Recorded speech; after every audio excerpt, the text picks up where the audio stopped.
Just before the pandemic sort of hit and we went into lockdown, I was reading a magazine that was talking about community pantries in Australia, and I thought, oh, that looks absolutely gorgeous. And it was all about basically making food available for people who are disadvantaged in their own community. And it was run by the community, and I just thought it was a great concept. And then pandemic hit, and I just thought, yeah, how could we not do that? It just felt completely appropriate. A friend of mine, Bill, works for the Foodbank in Hale, and so he gave me a really good lowdown of what to put in there, really protein-based things, toiletries, which probably we wouldn't have thought of. And we were just taking in donations. We didn't advertise it at all, it was just word of mouth, and people were just desperate to help in any which way they could. So it was almost like people were gagging at the bit to get in there, and so my house was full of donations. We bought the pantry round the corner, and it was just chock-a-block. So it's run by the community, so at the moment it's not that full, you can see. So the idea is people walk past and think, oh, just popping down to the co-op, I'll just grab a couple of extra tins if I can manage that and pop them in. Sometimes people bring a whole bag full if they want. Somebody sends me some money because they can't get here themselves, they're shielding. So it's a variety of things. I've seen somebody just bring a tin of tomatoes and swap it out for a tin of peas they wanted. So I think it's whatever you can manage, and that's what's a really nice part of the concept. People have put books in, which has been really lovely. Obviously, if you're stuck at home, children's toys and games, that's been really nice. So there's been lots of different things happening. I love how it's sort of developed and evolved. We've had to keep the books to one shelf just to make sure there's always room for food, because that's the primary need.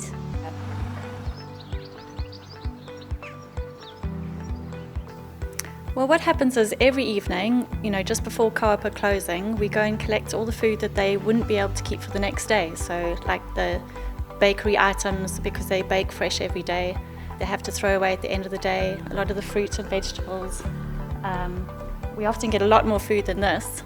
And so what happens then is that we bring it to the rugby club, we sort out the food, we put a lot of the food that's like the meat into the freezer, and that food is used to go for meals that get cooked up for people that we deliver to their houses, and the rest of it we put out for the next day for people to come and collect. Well, we advertise it mostly on Facebook. We put a couple of articles in the newspaper, we've got some posters up, and initially when we started out we just did it at the community orchard. We've got a car park there, and we just drive in with our cars, open up the car boot, and people would just come and get it from there. And then the rugby club kindly offered that we could use their place. Having this space as well was such an advantage, because we had the fridge as well that we could use. Well, the community orchard is, we've got hundreds of fruit trees that the whole community can go in and pick, and we have events where people can come and enjoy. We've made a whole lot of cider and make things with apples. So it kind of links in quite well with the food share that we're doing now as well. Even before the coronavirus started, we signed up for the food share because we really didn't like the thought of so much food being thrown away every day. And I think it's fantastic that the co-op do this to make it possible that we can reuse it and give it away, and the people who work there are actually so happy to be able to hand it over and know that it's going somewhere, because I think they find it quite hard having to throw away so much good food every single day. We've had so much help and so many people giving things from many different places. It's been quite amazing. Like, we had a farmer, Troan Farms, he allowed us to go into his fields after they'd all been picked by the supermarkets, to go and then pick all his greens. So we've had some fantastic chefs come and help us cook up the food. We've got Dave Sharps, who's been cooking so many meals for us, and he's been working at the Garrick before. And also our new chef is Paula Wint, and we've got Daniel Ransfield as well, has been cooking up lots of meals for us. Well, the real stars are the volunteers who go out every day and pick up the food from the co-op, bring it back here and sort it all out, and then take it out to the houses that need it. There's quite this food goes to people who really need it, who are shielding, who are vulnerable and can't get out. And they've been often taking the food at 9 o'clock at night across there to them. So they've been doing fantastically. Risa, Joe, Lucy, and Abby, and her husband Robin. We've been really well funded for this. We've had money from the St Ives Community Fund and also from the 2 councillors, the St Ives Town councillors, and as well as from individuals. People have been really generous giving money towards this project.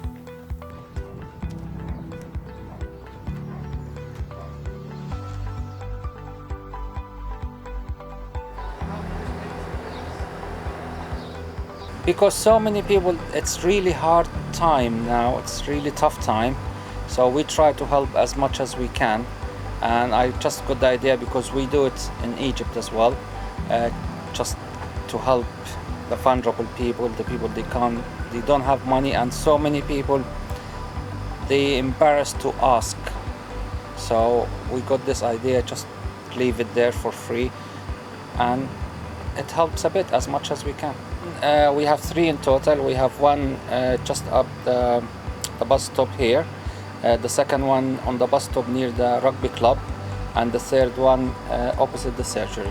We fill it up, and I do home delivery, so I check them every day, every morning, the 3. And as some people they buy from the supermarket and they bought, or some people they buy from here and they bought there, and some people contribute some money and we buy the stuff and we put it there. So it's ongoing. On Thursday, this is the free meal on the rugby club.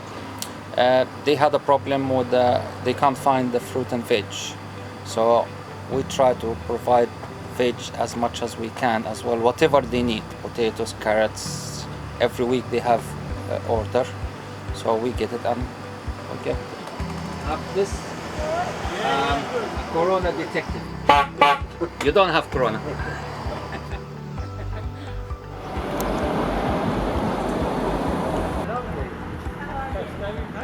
Well, I saw that the one up by the vets had been set up by Sarah, and I just thought, what a great idea. I could see that people were using it, and I just thought, I think we need something this end of town as well.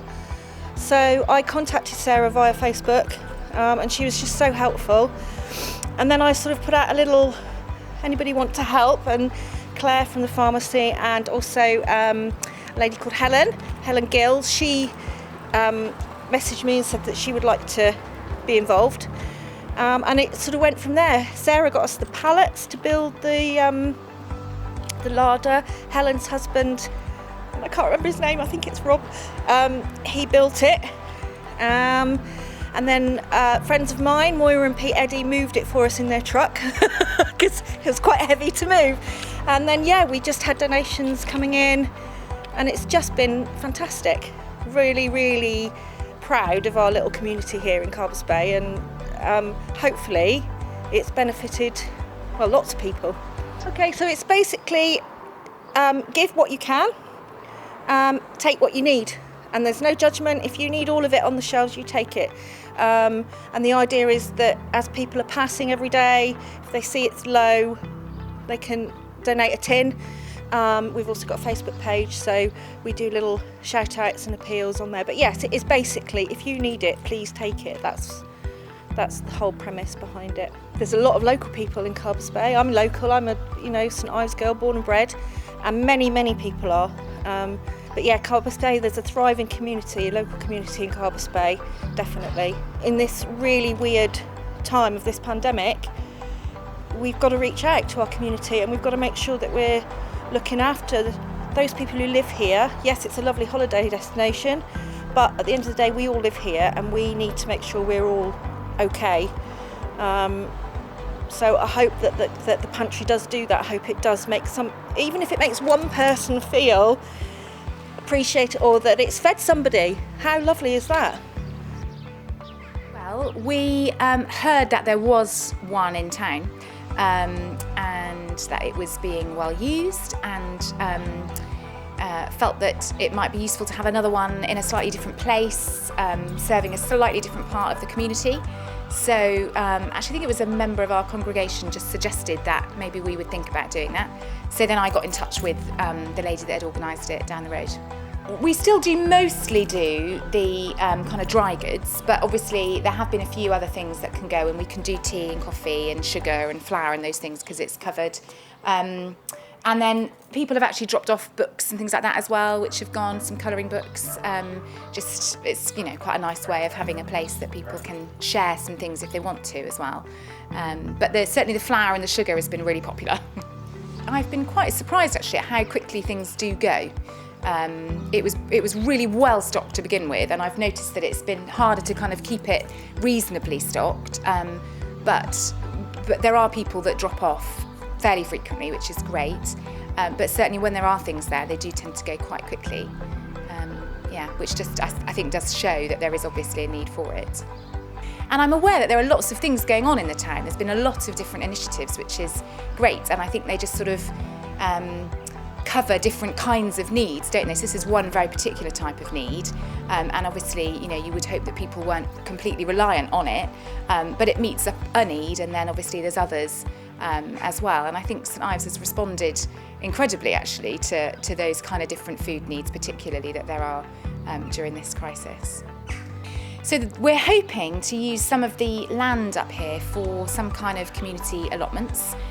It's still in the kind of planning stages at the moment, but certainly folk from the orchard are beginning to kind of partner with us on that, which is great.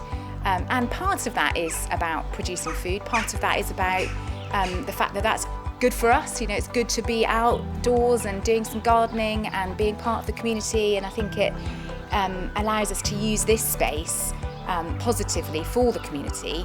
And so, I hope that comes to fruition next year.